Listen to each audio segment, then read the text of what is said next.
Mheshimiwa Hamoud Abu Juma. Mheshimiwa Mwenyekiti, nashukuru kwa kunipa nafasi kwa mara nyingine. Unajua magari mengi ambayo yanatoka Mtwara yanakwenda Lindi, yanakwenda mpaka Dar es Salaam, yanakuja mpaka Morogoro na sehemu nyingine. Magari haya yote yakipita kwa njia ya Dar es Salaam yanasababisha foleni kubwa.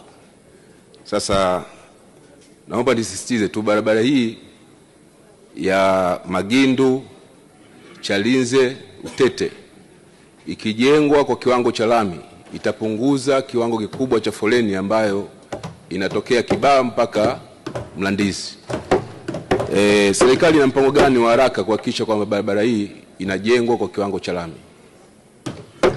Majibu Mheshimiwa Waziri.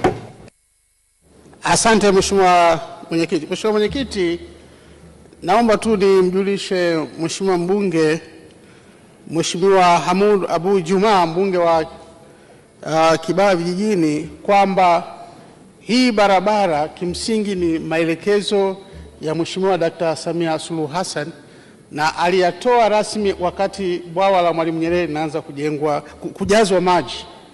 Na tulichofanya kama wizara, kwanza tumefanya upembuzi wa awali na ndio maana tumefikisha hizi kilomita. Mheshimiwa Mwenyekiti, yako maeneo makubwa kwenye hii barabara, yani barabara haipo kabisa.